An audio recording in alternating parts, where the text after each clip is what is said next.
You! Everybody wake up. It's the time for our afternoon session. We're changing the language to English. So you're very welcome to come and listen the session. Please come closer and get yourself ready to ask questions, because we have 3 presentations, and after that we will have 15 minutes of panel time where we all have a possibility to ask and discuss with the researchers. We continue now with agricultural policies, and the first presentation is by research professor Raisa Mäkipää from Natural Resource Institute, Luke, and her topic is agricultural soils in the land use policy and planning in Finland. So warmly welcome, Raisa. Kiitos paljon. Thank you very much for nice interaction. I also want to introduce me in Finnish. Sen lisäksi, että mä olen tutkimusprofessori Lukesta, niin mähän olen maalaistalon tyttö, jonka ensimmäinen työpaikka oli maatalouslomittajana sukulaisten tilalla. Ja siinä vaiheessa mä itse olin muuttanut kaupunkiin, mutta teinitytölle annettiin karjatila vastuulle vähäksi aikaa. Ja ne lehmät säilyi hengissä ja maitoakin tuli. So I have some background in farmhouse in my childhood as I was a teenager. And anyhow, the farmhouse was not owned by my father, so I'm not the owner of the farm nowadays, but research professor only. So my topic today is already introduced, and I will start from global scale. Why agricultural soils and why soils are important and why changes in soil might be important. There is a potential to increase soil carbon stock globally, and if that is done, and if per mill, if there is an increase of soil carbon stock by 4 per mill, that could compensate all CO2 emissions globally, and that's a lot. And one might ask, is that feasible in Finland? Is that feasible anywhere? We have evidence from China where the soils were in very, very bad condition in 1980s.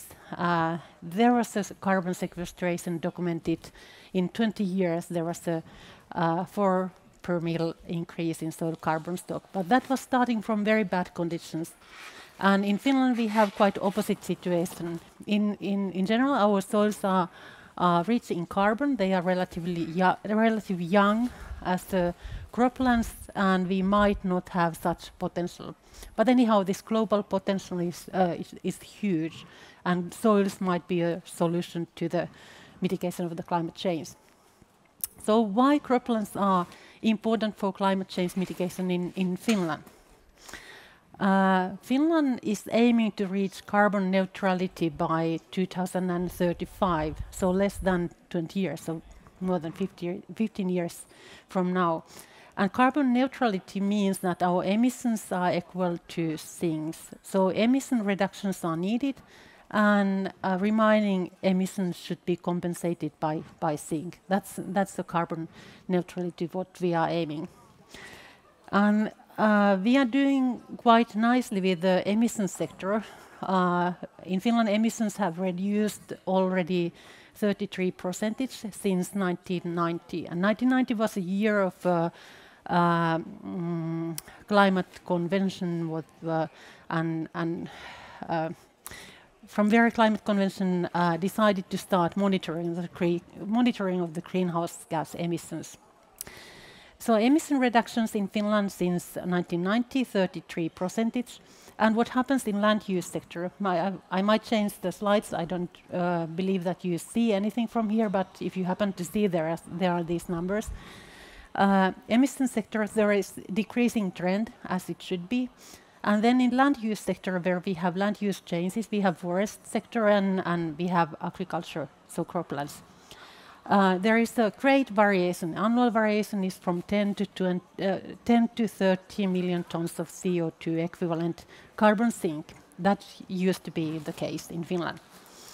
And there is a huge variation from year to year because of the timber market and harvests of trees. So carbon sink of forest vary a lot.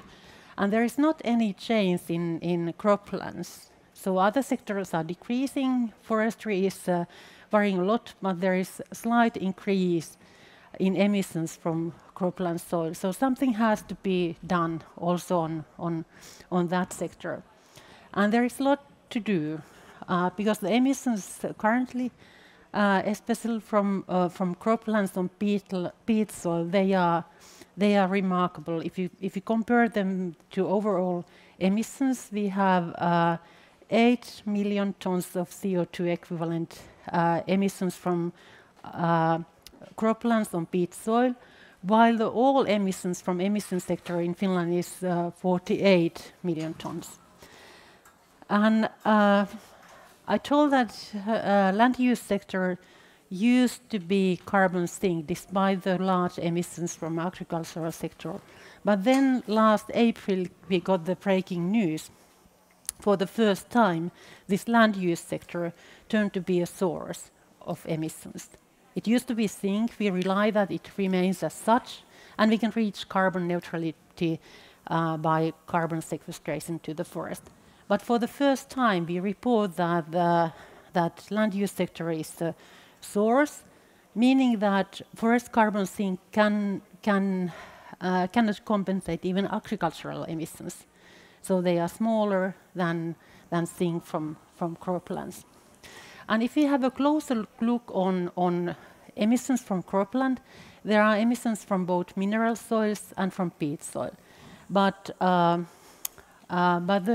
area what we have,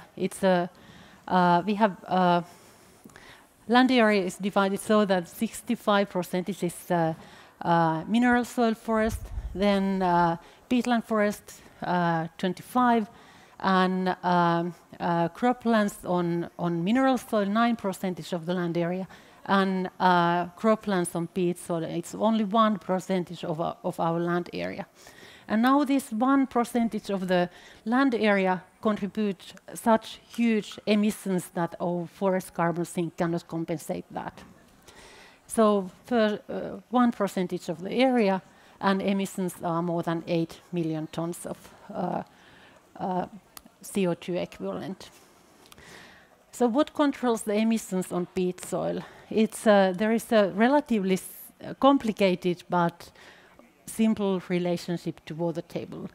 The lower the water table, the higher the emissions. And if we elevate the water table, then the peat soil is water blocked, and that stops or decrease rate of decomposition and CO2 emissions, and there might be a slight increase in methane emissions. But anyhow, the water table is the driver here, and if we elevate the water table, we decrease the emissions. And there is a big potential, and this is the only way to really stop and decrease the emissions from peat soil to elevate water table and to stop emissions. There is some studies trying alternative solutions, cover crop or something, but they doesn't really work on peat soil. So revetting for paludiculture or restoration to natural peatlands could stop the emission if that is done in successful way. And you have seen some experiments and discussed with some farmers and researchers who have done that or studied that, and maybe you have already learned a lot about this paludiculture and revetting here in this event. And if we ask that, if we are aiming to reduce, for instance, 10% of the emissions of the croplands, how large area and what practices we need for that? If we are doing that on the mineral soil with the catch crop, we have to change the practices in in 650,000 hectares. So that's the area where we have to do and change practices at annual base. But if you change something on peat soil, it's area-wise, it's really efficient. You need 23,000 hectares converted to paludriculture, and 10% of the emissions are gone. And so why not to subsidize this practice? This is just an example what it might cost to change the practices and to give subsidies. If we convert 34,000 hectares of least productive peat soils to paludriculture, then if you apply current management practices, you pay subsidies, which is average 500 euros per hectare.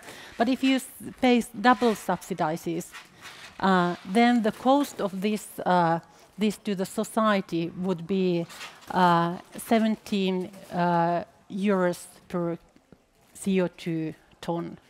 And this is relatively low cost in comparison to practices what we have in emission reduction sector. The prices are around 80 euros per CO2 ton.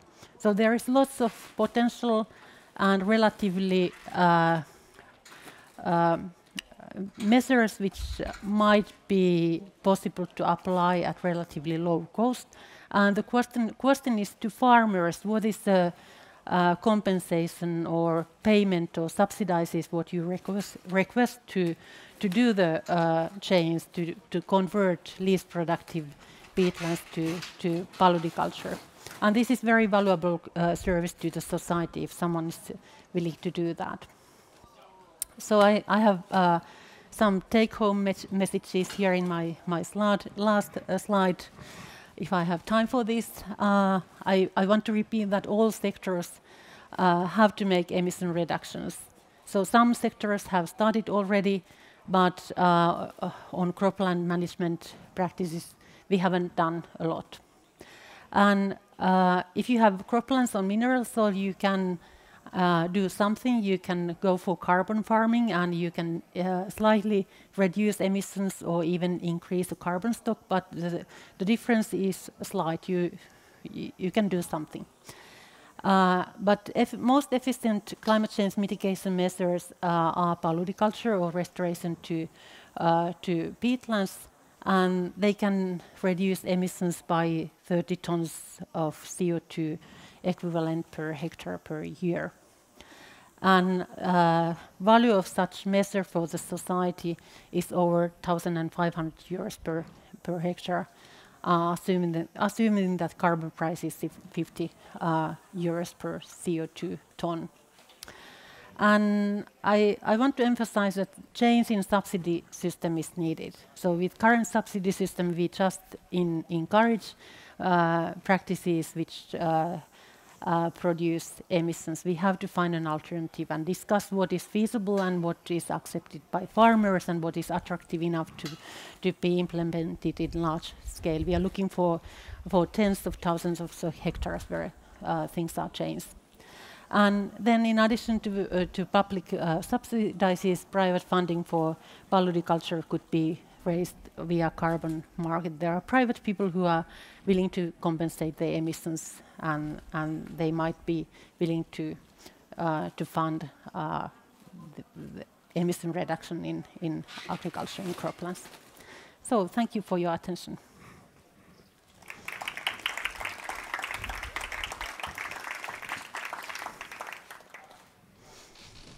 Okay, thank you, Raisa. Now we continue with our international guests. We are lucky to have here Assistant Professor Martin Thorse from Aarhus University, Denmark. And he's telling us something about policies to protect soil organic carbon, challenges and experiences from Denmark. So be welcome, Martin. Yes, and Good day, everybody, and thanks a lot for inviting me to this super interesting seminar. It wraps up a lot of the activities that I've been doing within research for the past 10 years. So I'm quite happy to come here today and share some of the outcomes. I work normally with different social and political perspectives of agriculture. For the last 5 years, I've been working a lot on European projects. So we also have this comparative perspective, both in terms of policy, but also in terms of how these different challenges are addressed in different countries. And let's see if this works. Yeah, and you may not be able to look at all the slides, but I'm sure you can find them online afterwards, so I'm happy to share at least. Today I will provide you initially with an overview of the organic soils in Denmark. Then I'll introduce how this has been addressed in policy making, both at national level and at European level.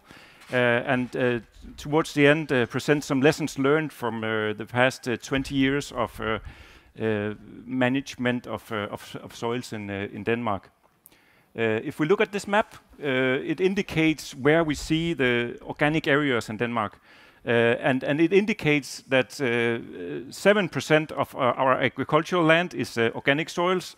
We distinguish between 6% carbon and 12% carbon, so it's not only what you typically classify as peat, but it goes beyond that classification. And what you probably cannot see is that these areas are scattered quite a lot across Denmark, mainly located in the river valleys next to the streams, where there's a high percentage of organic material in the ground.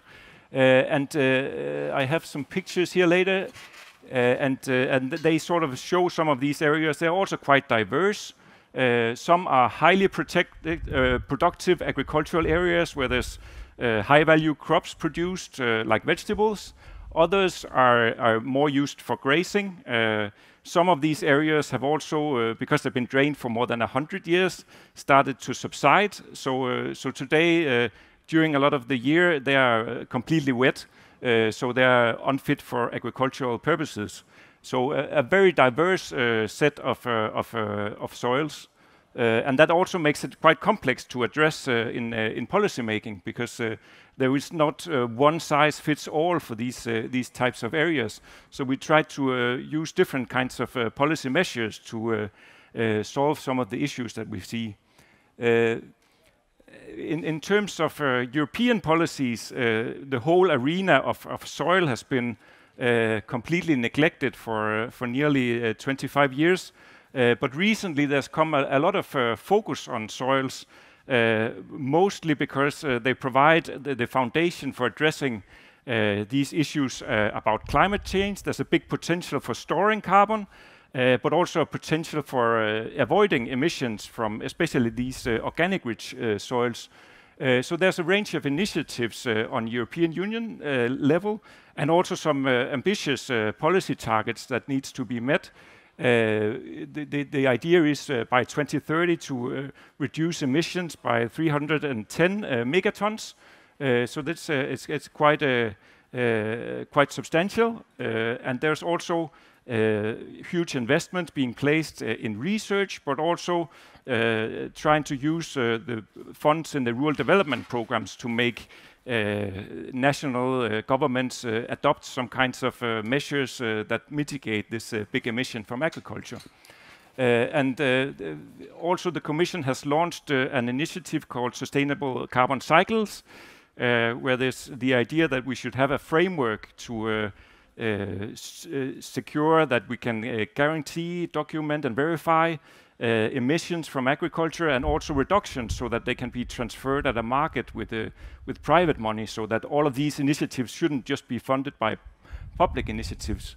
Especially regarding peatland, this spring saw the emergence of the proposal of a Nature Restoration Act that proposes by 2030 to reduce or to restore 30% of peatlands in the European Union, and 70% by 2050.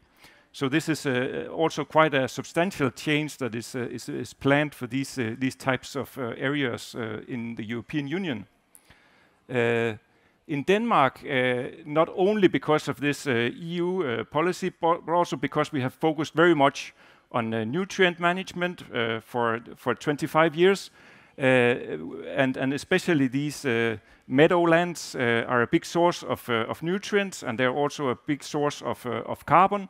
So it's like a golden egg to if we can reduce the agricultural activities on these areas. Last year, no, 2 years ago now, we agreed on a climate law that specified some ambitions for the agricultural sector that needs to be met by 2030. And a big part of that ambition should be met by converting the land use of these organic soils. It's quite ambitious, and we plan to restore 100,000 hectares of these organic soils by 2030. I'm not sure if it's all realistic, but at least it's an ambitious target. Different kinds of policy instruments are being used to achieve this ambition. First of all, we are using funds from the CAP to support the conversion of land use and also to buy out farmers who are in these areas if they can relocate their farming activities to other places. We are implementing wetlands that on the one hand prevent the emissions of carbon dioxide from these areas, but also prevent the leaching of nutrients. So that sort of kills two birds with one stone. There are different kinds of schemes in place. Some are individual, where individual farmers can apply for converting their field if they have a particular field, but there are also collective schemes because many of these areas are located next to each other, so you can't just flood one field, but you need to flood the entire valley floor. Otherwise, you would end up compromising the production of some of the farmers that still wants to be in production. So for us, making these land use conversions is quite complex. And in order to achieve that, two programs have been initiated. What we call land conversion officers, which are advisory service members who engage actively in a dialogue with farmers and identify areas that are suitable for land use conversion and for implementation of wetlands. And then they have a dialogue with the farmers about alternative ways of organizing the land use on their fields. The other instrument that we use is what we call land consolidation, where you purchase a field, typically the government invests in a field somewhere, and then farmers within a region, they swap the ownership so that you get some coherent areas that are suitable for land use changes or rewetting activities. And you can see the process here. Typically, with regards to these rewetting activities and land use conversions, they are initiated by municipalities, who in Denmark has the big overview of how the land use is organized and the nature of the different landscapes that are within the municipality. So they have a direct dialogue with farmers, and then they apply for a project at a particular place. The project goes through a screening phase in which the soils are assessed. If there's a lot of phosphorus in the soil, they are not fit for rewetting activities. If there are farmers who are unwilling to participate, these initiatives will fail. Because of that, a lot of the initiatives that have been originally proposed, they fail. Some are approved, and then there are different activities that are implemented. And as you can see these pictures, they illustrate that you can either remove the drain pipes and ditches so that the area is flooded. There is a re-meandering of the streams so that you re-establish the natural hydrology. And there's a raising of the riverbeds. And as an important aspect in this planning is also to ensure that there's no negative side effects for the areas that are not included in the project, so that these areas will still drain, or so there's no migration of water to places where it shouldn't be. Yeah, and these two supporting schemes are quite important, as I mentioned before. Land consolidation, where we purchase or where the government purchases a parcel of land, and landowners take part in deciding what is the value of the different pieces of farmland in an area, and then they switch ownership. And especially for these full-time professional farmers who have a lot of land under tenure, this works quite well. But a lot of these areas that are in the riverbeds are owned by a lot of different landowners. If we look across Denmark, there's more than 20,000 owners of these small plots of land. For historic reasons, these areas were distributed to all the farmers in the catchment area, and nobody has really consolidated the ownership of these river valley areas because they're not very productive. So they are owned by a lot of different people, and not all of them are in farming anymore, and not all of them have an economic incentive to change the land use, but some may have an interest in using the areas for hunting and other kinds of activities. But they need to all be mobilized in order to make these coherent solutions. And I don't think there's much time left, so I'll just mention some of the most important findings that we did in a study where we assessed the barriers and opportunities for engaging land users in these types of activities in a survey, a national survey. And what was quite evident was that the way the economic compensation is structured is not sufficiently well designed. Currently, we pay farmers 10,000 euros if they want to engage in these activities. But the farmland where these organic soils are found is worth in the market between 8 to 50,000. So for a lot of the farmers, this economic incentive is not sufficient for them to be able to take part in these activities. And furthermore, this issue with phosphorus in many regions is also a big problem, because all of these areas drain to some sensitive lakes or fjords where there's the need to also reduce phosphorus emissions. So if there is an increase in phosphorus leaching, then it's a problem. With regards to the general lessons that we have learned from these activities in the landscapes, it's important to engage in an active dialogue with stakeholders, because then they don't become opponents to these activities. And it's also important to realize that these activities or these projects, first of all, they take a long time to implement, but they also will be there for a long period of time. So it's important to identify the most suitable spots for these re-wetting or for these land use conversion activities, because otherwise solutions will be ineffective. And using a combination of different schemes is also quite important, because there are many different farming systems, there are many different types of farmers, there are many different soils, and there needs to be an adaptable solution that will fit to all of these different kinds of solutions. And then just to end with a final disclaimer, of course this is some of the experiences we have for Denmark, where we have 60% of our landscape is agriculture, and we have a big value in these ponds that are being revetted, and we have a big value also in forests that are also part of these schemes.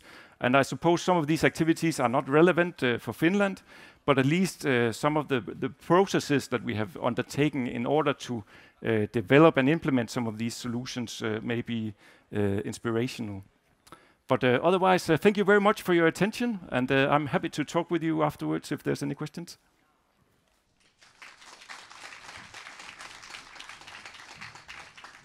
Thank you very, very much. As you can all hear, we are not alone with the problem of peatlands, and maybe there is lots of cooperation that we can do also with Denmark and learn from each other.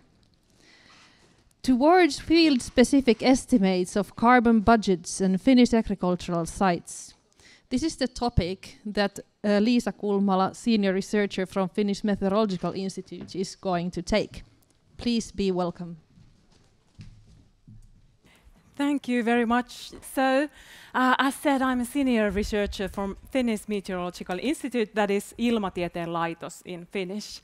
And we at Finnish Meteorological Institute, we don't understand much about agriculture, we don't understand much about agronomy, but we do understand the atmosphere, ecosystem relationships and the interactions between climate and ecosystems. And so what I'll present today shortly is how we are trying to build a verification system at the Finnish Meteorological Institute. We don't study only agricultural sites, but we study also forests, especially peatland forestry is a hot topic currently, or we have at least many projects considering that. We also study, for example, pristine wetlands. So today I talk first about that, and then I have some slides about Ruukki, where we have a lot of measurement activities going on together with the Natural Resource Institute Finland. So first of all, like I said, we are climate scientists, but we are happy to be involved within this carbon action platform hosted by Baltic Sea Action Group that brings together the farmers and the scientists and also other stakeholders in that field. So, because we researchers, we don't always know what's going on with at the field, so it has been really eyes-opening to have these discussions with farmers who can shoot down our stupid ideas and so on.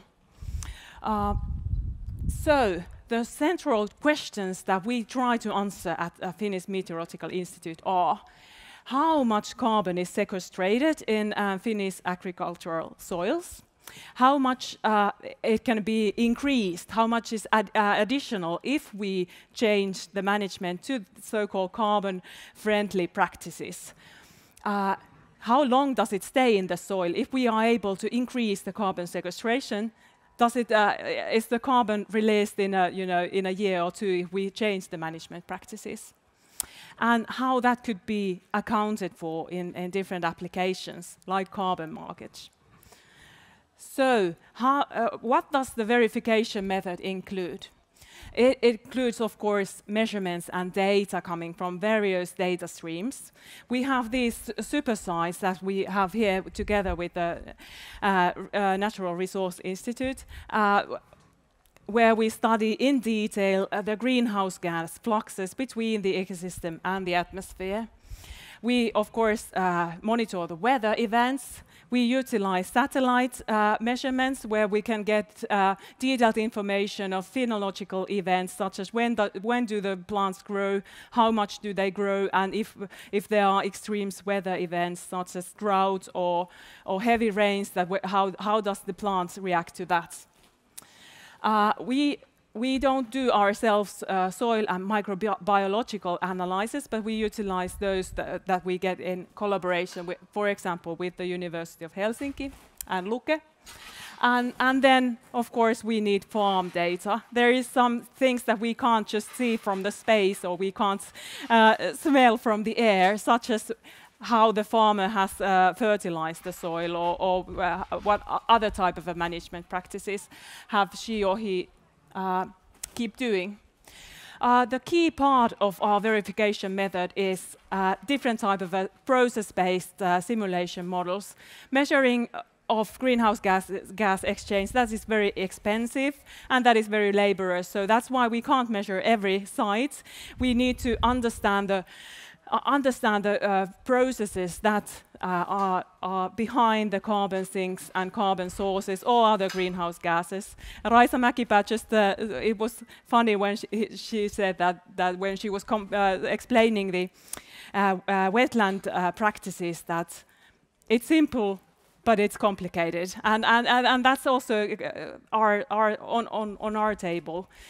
In principle, photosynthesis and decomposition of organic matter, that's very simple, but it's complicated because the nature has all kind of different kind of feedbacks within itself. So that's why it's taking a lot of effort to trying to understand how the nature works. Okay, then we need, of course, some kind of an IT system, because there are tens of thousands of fields in Finland. We have, currently, I encourage you, everybody, to visit Field Observatory, which you can find in the internet. There we visualize some of the data that we have collected, for example, here in Ruukki. And why are we doing all this? Well, for example, of course, we need to report United Nations, for example, the greenhouse gas inventory stuff. That is Luke's business currently, but we want to improve those estimates. We want to some food companies, for example, they are interested to have carbon footprint estimates for their products. We are interested in life cycle analysis and also in carbon markets. So when the day comes that people start really selling and buying sequestered carbons, it really needs to be real and not just poor estimates. Okay, so well, here is a figure which you can see sort of illustrating these different type of components in the verification system, but I will skip it now. And here's also some pictures. So we utilize this eddy covariance method, which is also here in Ruukki. That's based on the wind directions and the greenhouse gas concentrations. We utilize chamber measurements, both automatic and manual chamber measurements, and those are usually based on such that when you enclose a soil or a piece of air, we can calculate the fluxes of greenhouse gases from the changes in the greenhouse concentrations within the chamber. And then we, as said, we utilize satellite measurements. This is a screenshot from the Field Observatory. Please visit the site. There are supersites showing eddy covariance data, which is automatic continuous greenhouse gas flux data. And then there are these advanced carbon action sites, which are just regular farms who have created carbon farming practices. There is around 1.5 hectares of business as usual, and then 1.5 hectares with carbon farming practices, and those are real farming producing data for our verification or testing of our verification system. So now the other half of the presentation is about the observations from here, Ruukki, but I understand that these images are a bit difficult to see, but I'm happy to show you later, if you are interested in English or in Finnish, the data that we have collected here. But just shortly, I try to run these through. So I have two plots here. This is from Ruukki, which is a peat site, and this is from Kvidia, which is a mineral site. And so we can see whenever the flux here is positive, that is indication that atmosphere is gaining carbon. So then the ecosystem is a source of carbon, and that happens also always on the night times when the photosynthesis is not working. And during the daytime, we observe a lot of negative sink or negative fluxes, which indicates that the photosynthesis is higher than the CO2 fluxes arising from plant respiration and decomposition of soil organic matter here. And there are day-to-day differences depending on especially on cloudiness on a short scale. Here from Kvidia, there is a longer time period where you can see a spring awakening and the growing of plants. And with this Kvidia site, we also have a 15 days forecast, how the carbon sequestration will develop during the next 15 days. And that is based on these simulation models and weather forecast for 15 days. And here is how does the CO2, or sorry, carbon storages behave on these two sites. So again, we have here Ruukki peat site and the Kvidja mineral site, and here are 3 years and here's 4 years. So what we can see here from Ruukki is that the carbon storage of the field or the ecosystem is decreasing. That is indication that there is a the decomposition of the peat is higher than the photosynthetic input of carbon. Whereas in mineral soil, the trend is different, so there is an increase in the carbon storage. But of course, these are just the two case studies, and there's better not to make too many conclusions out of this yet.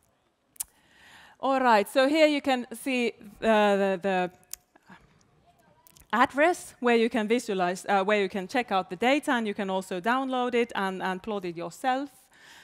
We also published a paper on it if you are interested in details. And this is my sort of a final slide. What was previously, it's on carbon. And CO2 plays, of course, the greatest role also here in agricultural systems. But there are also these other greenhouse gases, such as methane and N2O. And what we have here is 3 years of methane fluxes recorded from Ruukki. And I will walk you through it. It's difficult to see, I know. So what we have here is a winter time, and there are some peaks of N2O, and those arise from the melting and freezing, because it was, here's 2020, early year, so it was a pretty warm winter. So the snow was coming and melting, and the soil was freezing and melting, and that resulted in peaks of N2O. But then is the summertime. We can see that there is an increase in N2O emissions. And then comes the winter time. And last winter, it was nice, wasn't it? So there wasn't that much N2O emissions either, because there was a continuous soil or snow cover and freezing temperatures. But then comes the springtime. Then N2O emissions goes up again. And then later it was dry, N2O emissions go down, but later in the year when there was a renewal of the grass, that resulted in increase in N2O emissions, and also here when in the springtime the soil was tilled, that caused enormous N2O emissions compared to what we observed before. And so what we are working currently, we want to understand the effect of farming practices and soil properties on this carbon cycling and greenhouse gas exchange. We want to understand if increasing biodiversity have stable effects. We also now, the world has changed, and there has a new viewpoint coming from the food security. And we really want to develop the application and service towards wide and practical use. And that's all. I want to just thank the whole team at Finnish Meteorological Institute and the collaboration that we have here together with Luke. Thank you. Thank you so much, Liisa. Now we have a mini panel on the stage. So I would ask that Liisa, Martin and Raisa would all three come back to the stage. This is the perfect time for questions from audience. We start with questions from researcher to researcher. And I will be here working as an interviewer, and Hanna there will be running around with the microphone. So just lift your hand up and ask for the mic, and Hanna will bring it to you. But we start now with this group of three. So I will be changing the mic from each of you.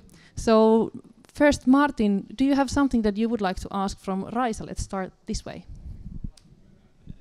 I have something I would like to ask to Liisa, if that's okay instead. Yeah, that's okay.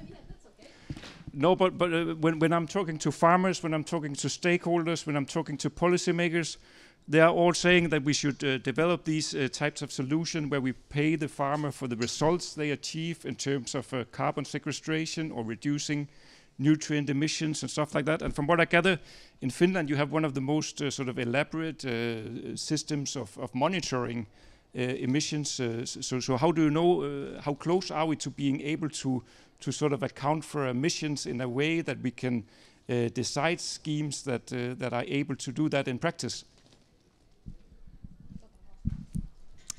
Thanks for the question. That's a very good one.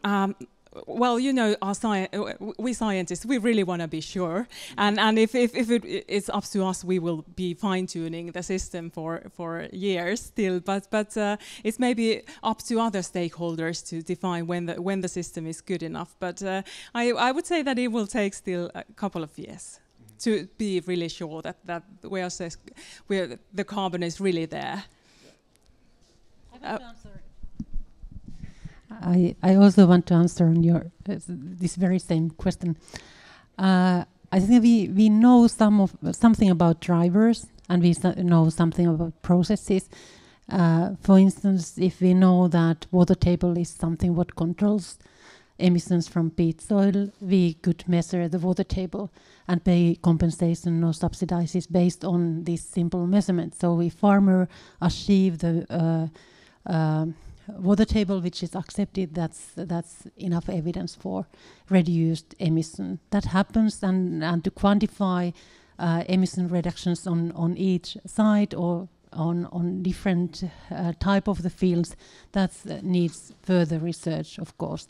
But anyhow, the direction of the emissions is evident. We know enough. We don't have to wait. We just need to make decisions, and policymakers need to design common agricultural policy in a way that it supports emission reductions rather than increased emissions. Thank you. I will continue from this myself because it's very interesting as a farmer. For me, on the mineral soils, it's a totally different system, like with the peat soils here. But for me, it's very interesting to find out that how the modeling and measurements will really be equal to everybody. And I would like to know, Lisa, if what's the next step, so that where you have most problems to solve in researches, because is it the modeling or is it the measurements? Thanks. Yes. So, as said, measuring is pricey and it's laborious, so we can't measure every field. Measurements do have their shortcomings, and those are well known. But I would say that still the most work is done in modeling, because all of the fields, they have different history, and that also plays a role in how they are performing, or what type of processes there that take place. So that's where our efforts are currently. Do you have any questions for Martin or Raisio? Well, I would like to maybe ask you, now that there is this war in Europe, so have that changed somehow the discussion in your institute or in your in Denmark, that the food security, has that changed anything, any directions that we need to take or should take with the peat fields, for example?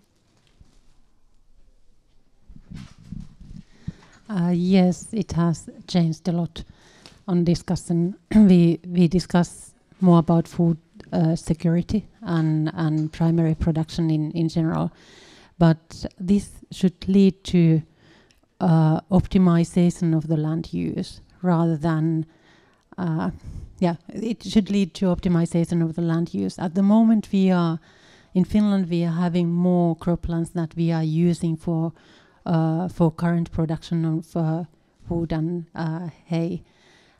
We have to optimize and really maintain the best fields in food production and hay production, and start emission reductions immediately from those sites which are not that good for agricultural use. But anyhow, it has changed the discussion, and we have to address food production more carefully and think about where we should produce food. It's not optimal to keep all fields in production, because some of them are in bad condition and would need relatively large investment to be a good productive field. So land use optimization is the key, and there are research projects on that in Luke, and there are already solutions for that if we want to apply the results of science in decision maker. There is a lot of things ready to be used. In a Danish perspective, and just commenting on the peatlands, I don't think there's been much changes actually. Many of these organic soils are very degraded, so this is not really where we find a lot of potential for production. But under the common rural agricultural policy and the new rural development program, there's a requirement to lay out 4% of the farm as a non-productive area.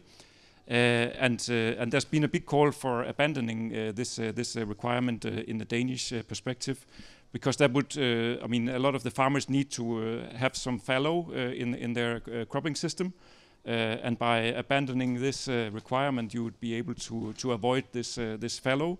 But in some respects, it's also unfortunate because it prevents some of the farmers from implementing some more long-term structural adjustments that are needed to meet some of the challenges we currently face. But most likely there will also be this call for increasing food production that trumps these environmental concerns.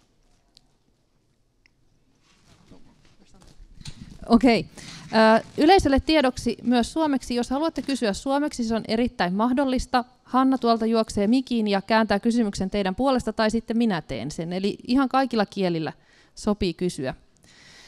Okay, I have a question also for you, Martin. That you told us that you have this goal of restoring the 100,000 hectares of organic lands by the 2030.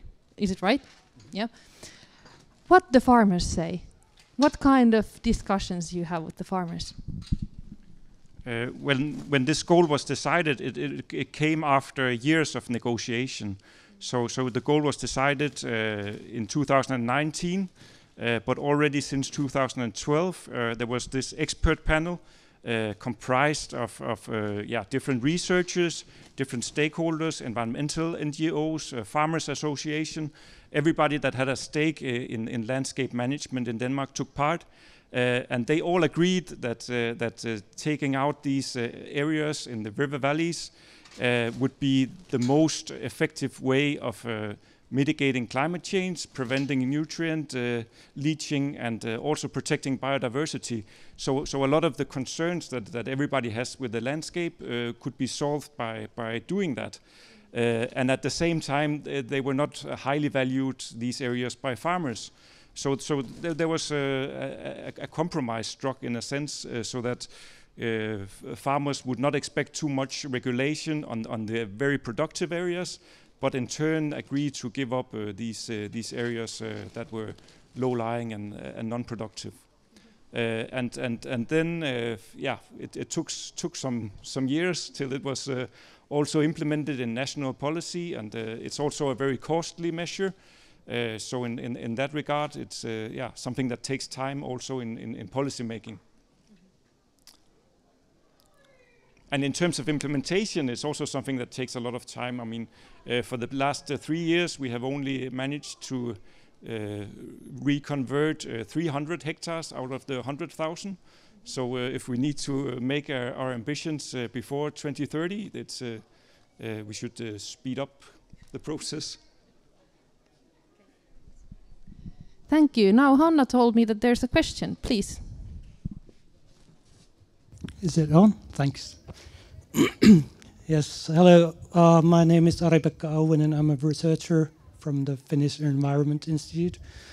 I'm one of the persons who's working on updating the Finnish National Biodiversity Strategy and Action Plan. And I would like to ask you the same question as I've been asking people on the field here. What would be the single most important action to include in terms of ecosystem-based solutions and finding win-win solutions between biodiversity and climate change mitigation. I guess Martin already kind of answered from the Danish perspective, if I understood the river catchment areas were kind of the key, but I wonder if you had any ideas what we could do in Finland, and also Liisa and Raisa as well. Thank you. Okay, Raisa, can you start? I can start, but just only start. If you think about agricultural practices, I think that the major bunch of the study is on birds, and then the result is that if you maintain on large peatland, large cropland areas, if you maintain some forest patches on some patches of different type of the ecosystem of vegetation, that has high value for biodiversity. But that is about birds, which are movable. And when you go to other species, the solution might be at different scale, of course. And also from croplands, you can identify biodiversity hotspots, and of course you won't go for afforestation when you have such grasslands with high species diversity and so on. So small fragments we know in detail, and when we go to the peatland forest, there are studies led by Anne Tolvanen and others at Luke and analyze the synergies between biodiversity and climate change mitigation when you restore peatlands. And it's hard to find win-win situations in there.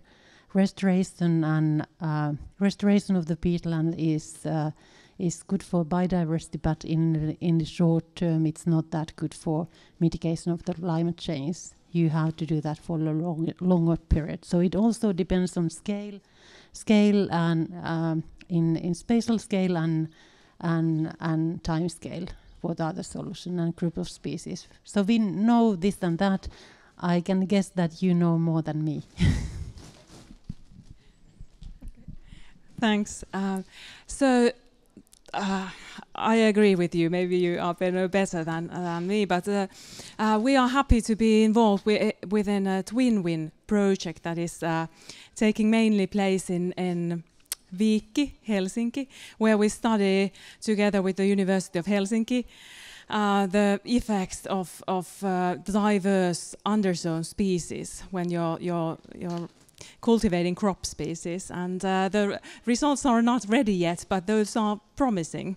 Unfortunately, if we think if from a yield perspective, that might be not win for the farmer. We can increase the carbon sequestration, we can increase the diversity, but maybe the yield is not that as good as possible. Of course, the pesticide issue is a great or big issue, but unfortunately, I'm not the best person to answer that. Yeah. Yeah, I don't know much about biodiversity as such. I'm not a biologist, but from a policy perspective, I think it's quite clear when we look at these different silos like biodiversity, like nutrient management, like carbon sequestration, that there is in policy making a very strong tendency to optimize only according to those silos, but fail to sort of see the overall picture and make integrated solutions for the landscapes that work sort of in favor of biodiversity, nutrient management, carbon sequestration, and all these other ambitions that we want to meet in our policy making. So I think, and this doesn't go for biodiversity alone, but I think it's very important that we think in integrated, holistic solutions, because if we only optimize according to these silos, we'll end up with some suboptimal solutions overall.